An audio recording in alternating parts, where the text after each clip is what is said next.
Hello friends. Welcome to Anhad channel, where we simplify difficult concepts in economics, finance, banking and insurance. Today, we are going to understand valuation of securities, an important concept in finance, investment analysis and portfolio management.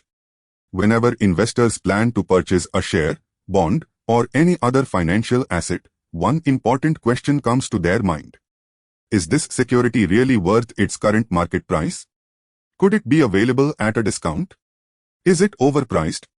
Or is it fairly valued? The answers to these questions come from the concept of security valuation. So, let's begin. Valuation of securities is one of the most important concepts in finance and investment management. Every investor wants to know whether a security is fairly priced, overvalued, or undervalued before making an investment decision. Security valuation helps investors estimate the intrinsic value, or the true worth, of financial assets and compare it with their current market price. By using various valuation techniques, investors can make informed decisions regarding buying, holding, or selling securities. So, what exactly is security valuation? Security valuation is the process of estimating the intrinsic or fair value of a financial security by considering its expected future cash flows, risk, growth potential, and prevailing market conditions. In simple words, security valuation tells us what a security is actually worth, irrespective of its current market price. It can be defined as the process of determining the present value of a financial asset by considering its expected future income, growth prospects, and the required rate of return. In other words, we estimate today's value of future benefits that an investment is expected to generate. Now let us understand why security valuation is important and what are its major objectives. The major objectives are: to estimate the intrinsic value of securities, to identify undervalued and overvalued securities, to assist investors in making investment decisions, to estimate expected returns, to minimize investment risk, to support portfolio management, and to evaluate mergers, acquisitions, and corporate restructuring. These objectives help investors make rational and informed financial decisions. Let us now discuss the type of securities. Broadly, securities are classified into two categories. First is equity securities. These represent ownership in a company. Examples include equity shares and preference shares. Investors earn returns mainly through dividends and capital appreciation. Second is debt securities. These represent borrowing by companies or governments. Examples include bonds, debentures, treasury bills, and government securities.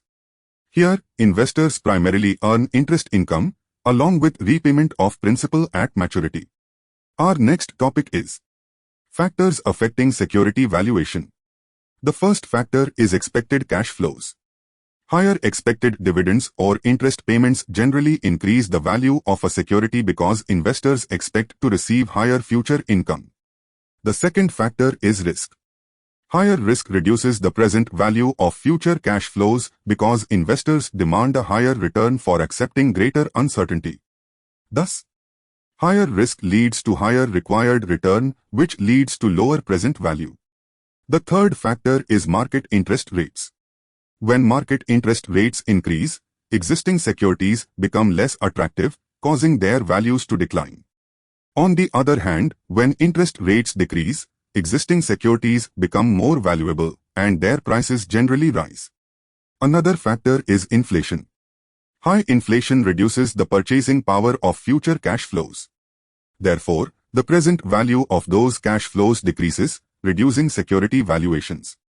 Next factor is economic conditions.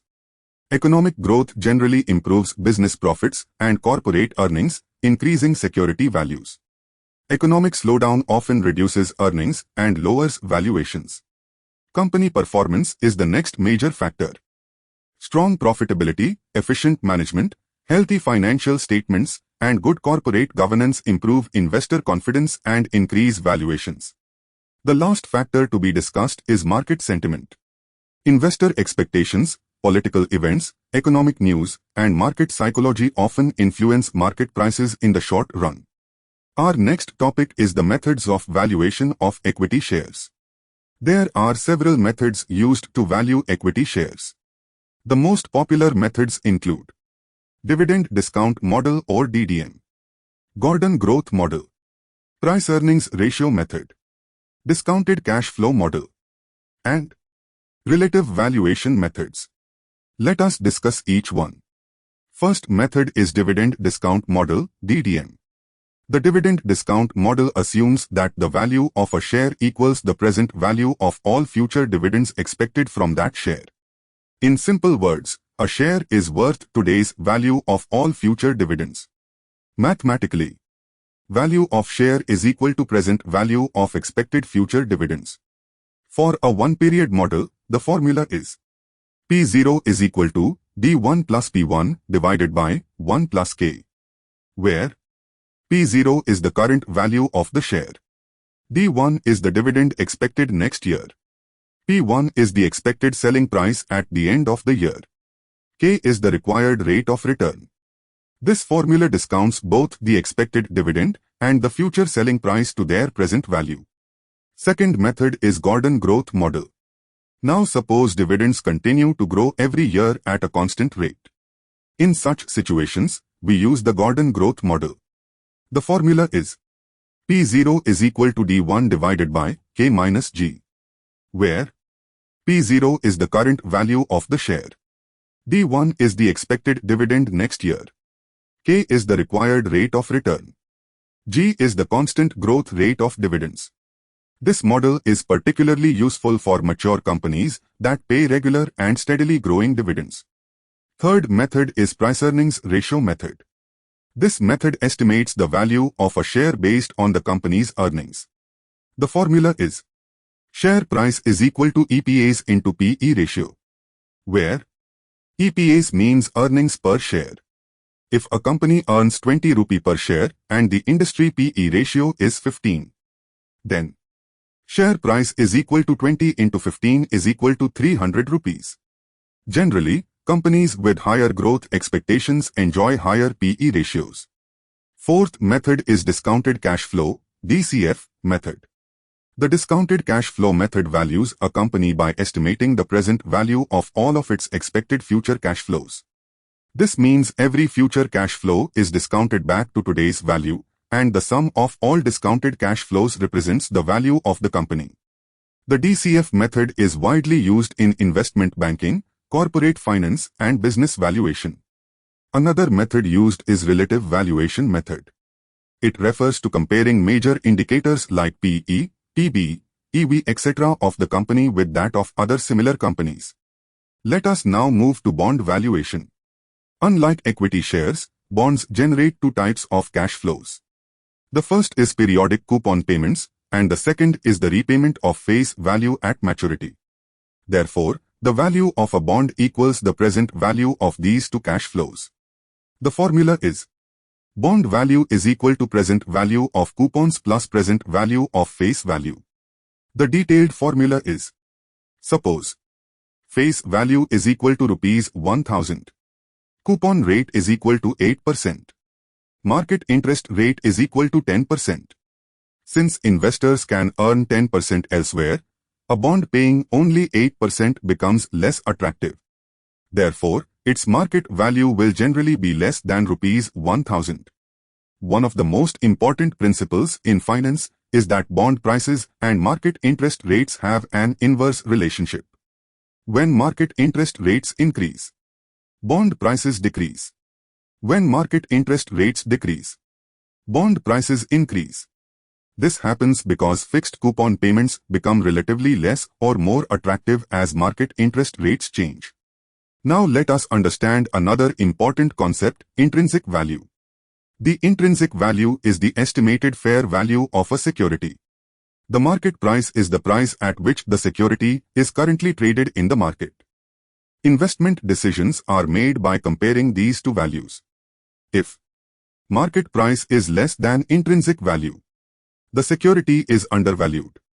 Recommendation will be buy, because the security is available below its estimated worth. If market price is greater than intrinsic value, The security is overvalued. Recommendation will be: sell or avoid purchase, because the market price is higher than its estimated value. If market price is equal to intrinsic value, the security is fairly valued. Recommendation will be: hold, because the market price reflects its true value. We will now discuss some major advantages of security valuation. Security valuation offers several important advantages. It helps identify attractive investment opportunities. It supports informed investment decisions. It assists in effective portfolio management. It measures investment risk. It helps determine the fair value of securities. It is useful during mergers and acquisitions. And, most importantly, it contributes to long-term wealth creation. Let us summarize today's discussion. Security valuation is a fundamental process in investment management that helps investors estimate the fair value of financial assets. By comparing intrinsic value with market price, investors can identify whether a security is undervalued, overvalued, or fairly valued. Various valuation methods, including the dividend discount model, Gordon growth model, price-earnings ratio, discounted cash flow model, and bond valuation model, provide valuable insights into investment opportunities. A sound understanding of these valuation techniques enables investors to make rational, informed, and risk-aware investment decisions while maximizing long-term returns. Friends, with this we come to the end of today's session. If you found this video useful, please like, share, and subscribe to our channel.